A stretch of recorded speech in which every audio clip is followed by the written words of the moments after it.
Nesse vídeo, nós iremos falar sobre um tema muito importante, que são os artefatos de técnica ultrassonográfica. É importante que vocês consigam entender como e em que situações esses artefatos são formados, pois isso irá aumentar consideravelmente a capacidade de interpretar imagens ultrassonográficas e, consequentemente, de se ter laudos mais fidedignos e se chegar a um diagnóstico de maneira mais coerente. Como bem ilustrado nas imagens demonstradas, os artefatos são uma imagem que não representa de fato o que está ocorrendo, as estruturas que estão sendo visualizadas, e com isso engana muitas vezes os olhos. Na ultrassonografia, lembrem-se que a imagem é formada a partir de ecos que, após interagir com as membranas biológicas, retornam até o transdutor. Então, quando há o retorno errôneo de ecos por algum motivo envolvido na física da formação da imagem ultrassonográfica, isso pode resultar em um artefato que, se não reconhecido, leva a uma interpretação errada da imagem. Então, como vocês podem ver, essa imagem aqui não é exatamente o que parece. Tem uma pessoa aqui na frente, uma mulher aqui na frente e um homem aqui atrás, e não um mutante meio homem, meio mulher, né? Então, no caso dos artefatos, é a mesma coisa que vai ocorrer, digamos assim.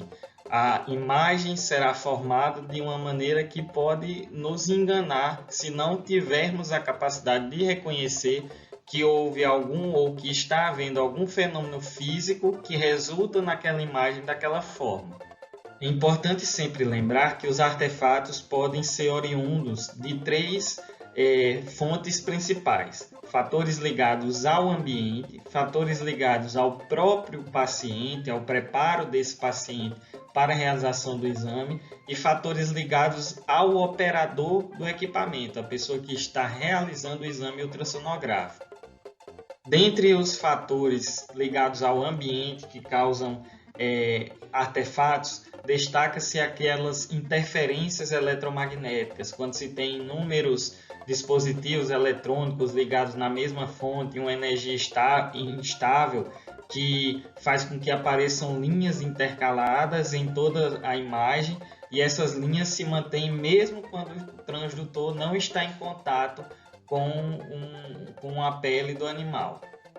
Dentre os fatores operacionais, por sua vez, destacamos aqueles relacionados à preparação do paciente, como a ausência de um jejum prévio. É indicado que se faça um jejum de pelo menos 12 horas quando se vai fazer ultrassonografia abdominal, pois a ausência de jejum pode levar a interferências na imagem pelo acúmulo de líquidos, alimentos e gases no trato intestinal. A presença de sujidades ou uma tricotomia inadequada e uso insuficiente de um gel de contato que faça com que o contato do transdutor com a pele seja insuficiente para permitir a penetração adequada dos feixes de ultrassom. E por fim, temos aqueles fatores relacionados à técnica propriamente dita, a técnica escolhida pelo operador. A escolha do transdutor a ser utilizado deve ser adequada à imagem que se pretende obter, a escolha da frequência, os ajustes do equipamento em geral devem ser adequados com base no conhecimento dos princípios físicos da formação da imagem ultrassonográfica, para que se minimize artefatos ou até mesmo, em alguns casos, se use esses artefatos a favor do ultrassonografista para produzir uma imagem dentro do que se espera para que se tenha um auxílio diagnóstico. É sempre importante ressaltar que o equipamento ele tem uma interpretação que é meramente física. O equipamento não consegue diferenciar o que é artefato do que é real. Então é preciso que o ultrassonografista conheça os princípios físicos que constituem a base da formação da imagem ultrassonográfica, saiba entendê-los, interpretá-los e aplicá-los para que não haja erros diagnósticos.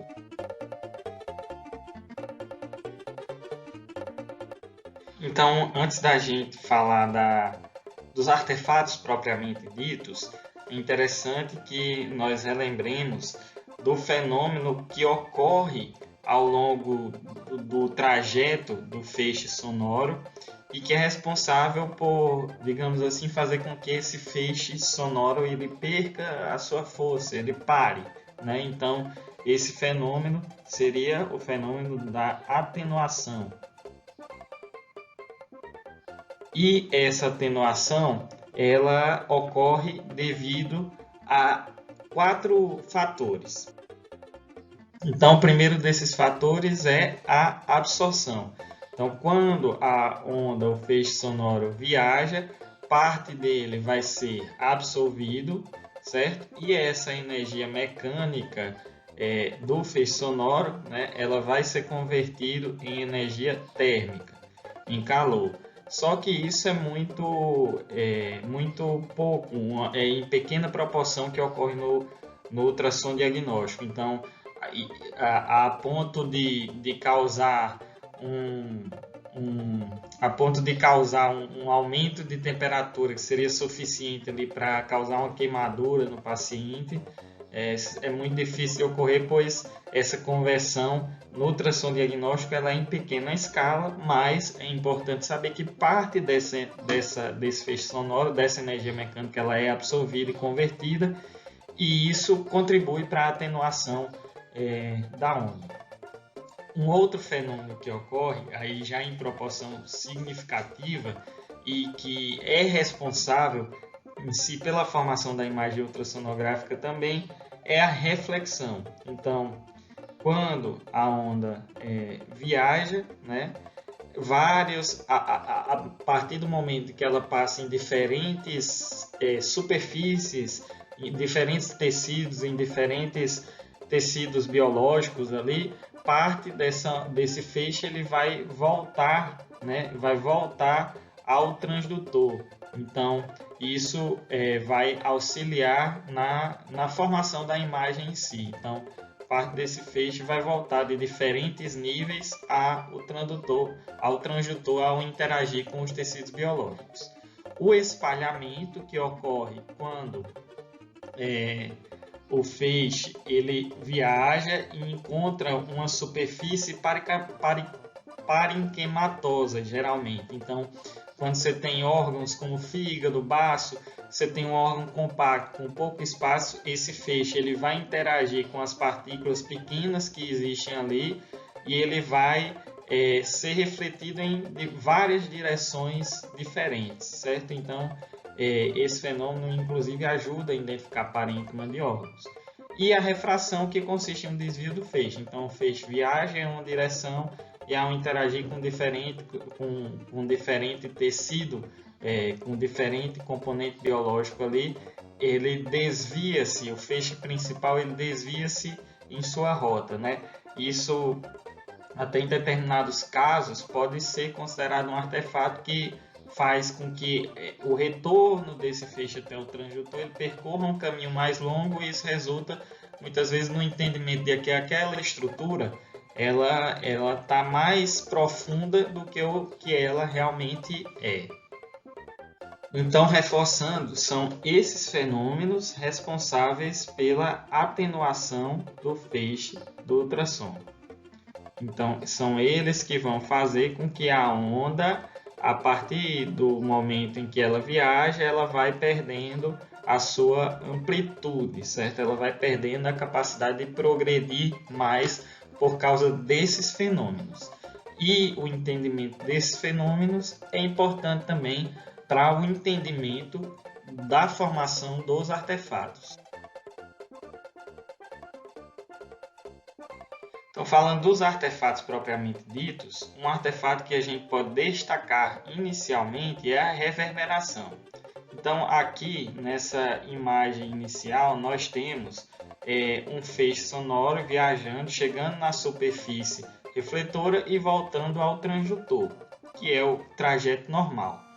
No caso da reverberação, o que acontece é que a gente tem um feixe sonoro de alta intensidade e uma superfície com alta capacidade de reflexão, e esse feixe sonoro ele vai voltar em alta intensidade ao transdutor, voltar até a superfície, voltar até o transdutor, até que a onda se atenue. Então, esse movimento de vai e volta ele vai ocorrer até que possa haver a atenuação da onda de fato.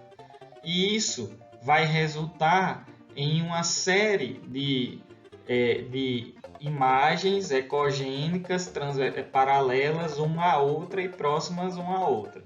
Esse fenômeno de reverberação ele pode ocorrer então quando a gente tem um feixe sonoro voltando com a alta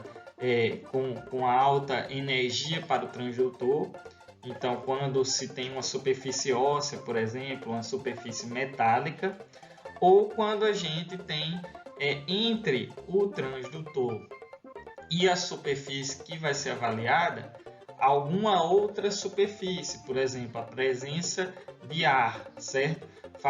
Que vai fazer com que haja também várias reflexões antes desse feixe chegar lá no seu ponto de alvo, no seu foco e voltar ao transdutor. Então, essas várias reflexões vão ser refletidas, como falei, como linhas ecogênicas paralelas e próximas na imagem, certo? Então, aqui a gente tem um tipo de reverberação que é bem característica do estômago, por exemplo, do trato gastrointestinal de um cão que não passou por um jejum adequado e tem a presença de gás ali no estômago. Então, esse fenômeno aqui é a cauda de cometa, certo? Então, você tem a presença de gás, né? E esse gás é uma interface a mais, e aí isso vai fazer com que a onda retorne várias vezes ao transdutor, causando essas imagens ecogênicas paralelas, certo? Uma à outra. Isso pode ocorrer também quando você tem um objeto metálico. Você está fazendo uma punção guiada e o feixe sonoro ele bate na agulha ali e vai voltar várias vezes, causando também esse fenômeno. E um outro fenômeno que na imagem é muito parecido, praticamente igual, mas decorre de um fenômeno físico diferente, é o ring down. Então, no caso do ring down, a gente tem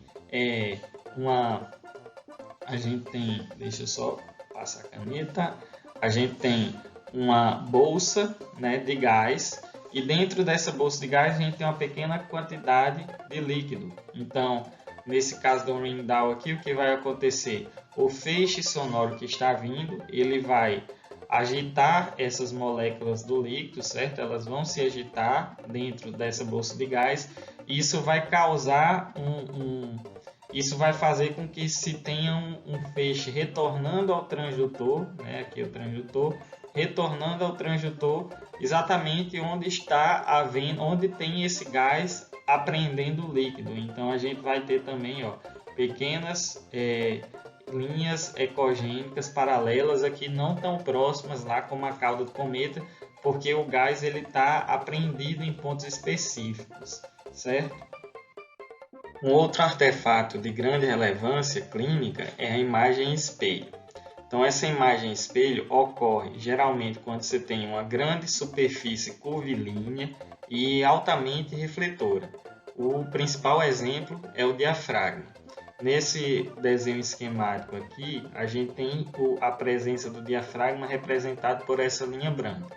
O que acontece nesses casos é que o feixe de ultrassom principal viaja, chega ao diafragma, do diafragma ele é refletido para o tecido refletor mais próximo. Nesse caso a gente tem a vesícula biliar repleta de líquido. Da vesícula biliar esse feixe retorna ao diafragma e só então ele retorna ao transdutor para que se gere a imagem. Então, como o equipamento ele interpreta que o feixe sonoro ele viaja sempre em linha reta, o que vai acontecer é uma decodificação errada da posição em que os órgãos se encontram, fazendo com que órgãos que estão abaixo fiquem acima do diafragma, por exemplo. Então, nesse caso, isso pode dar uma interpretação errônea da presença de um órgão que é abdominal, como o fígado, na cavidade torácica, certo? Então, na sequência, nós temos aqui a imagem representando esse fenômeno de imagem espelho, onde a gente tem mais uma vez a vesícula biliar e o fígado sendo espelhado por esse fenômeno na cavidade torácica, assim como a vesícula biliar. Então, se não há um conhecimento adequado desse fenômeno e de como ele se forma, isso pode resultar em uma interpretação errônea, por exemplo, da presença de um órgão abdominal no tórax, dando um indicativo de ruptura de tórax ou hérnia diafragmática. Um outro artefato importante também é o lobo lateral. Embora haja interpretação por parte do aparelho de que o feixe sonoro emitido pelo transdutor ele é apenas axial, há feixes secundários que viajam em conjunto a esse feixe que está no eixo axial, porém, muitas vezes eles não têm um impacto direto sobre a representação da imagem. Entretanto, quando esses feixes secundários, em quantidade e intensidade suficiente, encontram uma superfície altamente refletora, eles podem ser adicionados ao feixe principal, fazendo com que haja a interpretação por parte do aparelho de que a ecogenicidade adicionada por esses feixes secundários, ela é oriunda da interação do feixe principal com o tecido. Então, isso ocorre muito, por exemplo, na bexiga, onde a gente tem uma superfície curvilínea e dentro dessa bexiga, normalmente, a gente tem um preenchimento anecoico relativo à urina.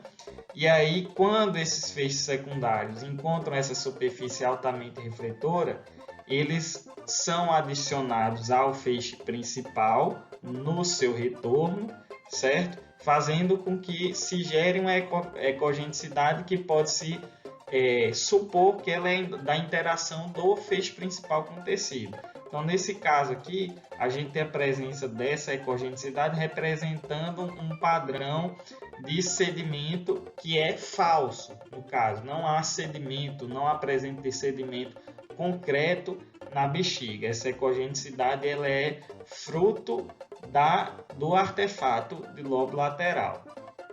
A sombra acústica, por sua vez, é um artefato que ocorre quando se tem o feixe sonoro interagindo com uma interface que tem um grande potencial de atenuação, podendo bloquear a passagem desse feixe sonoro para estruturas posteriores.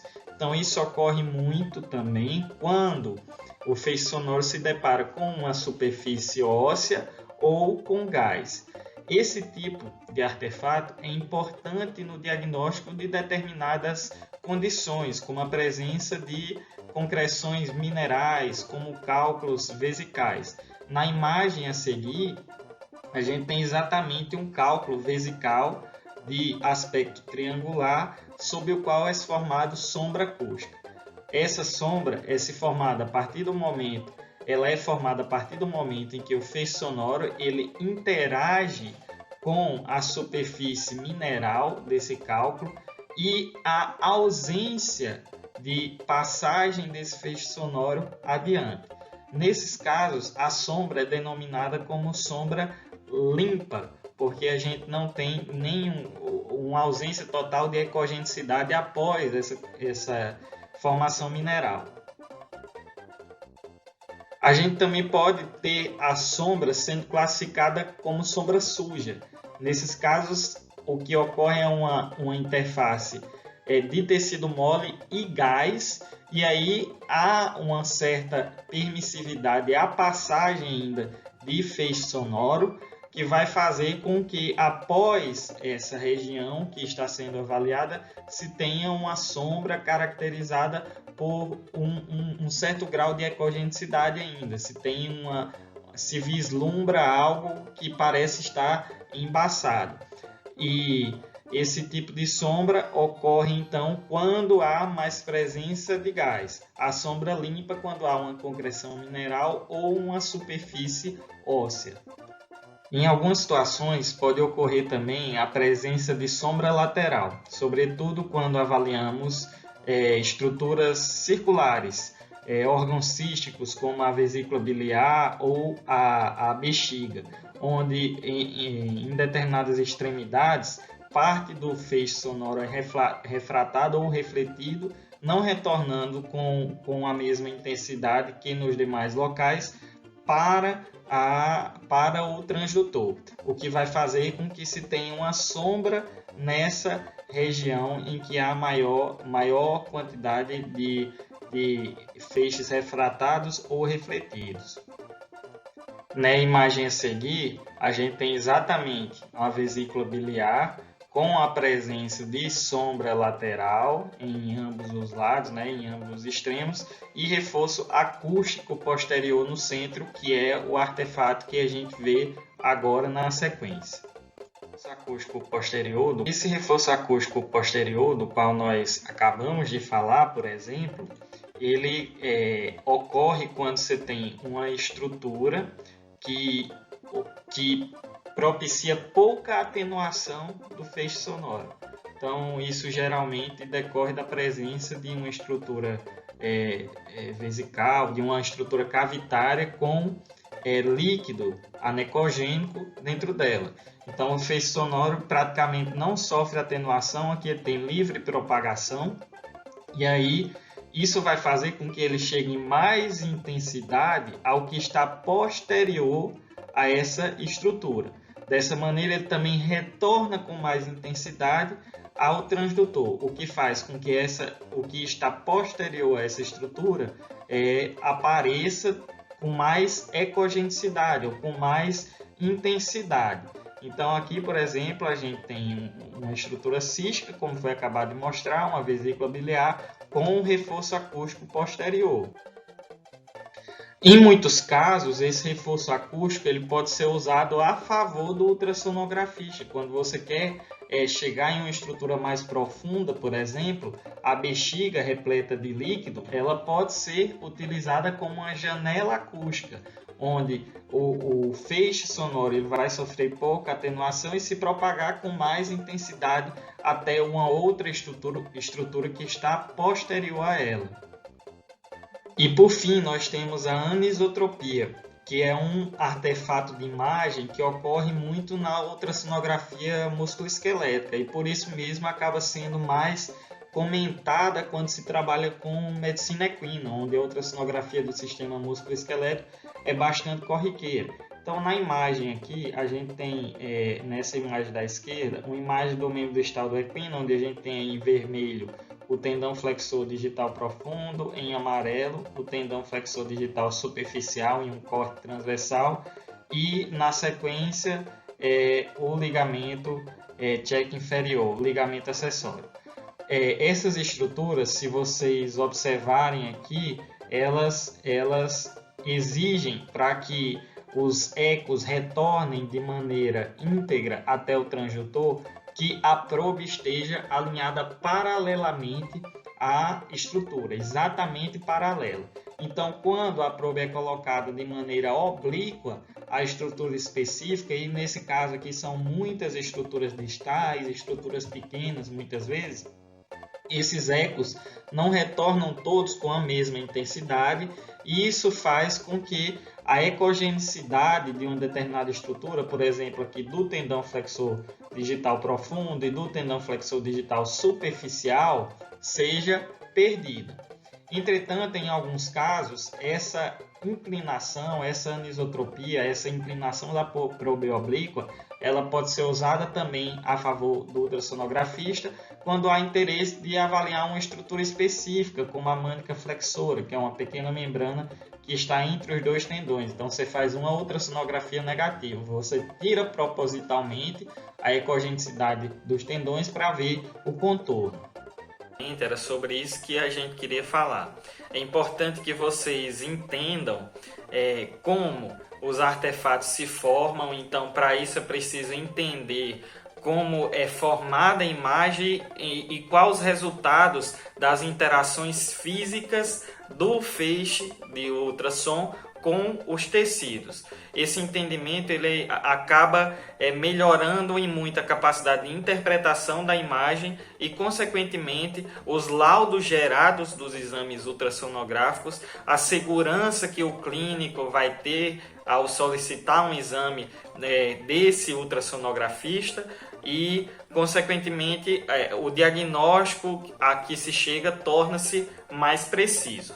Qualquer dúvida, vocês podem deixar no fórum para que todos possam interagir, qualquer sugestão, qualquer correção ou qualquer conteúdo adicional. Bons estudos a todos!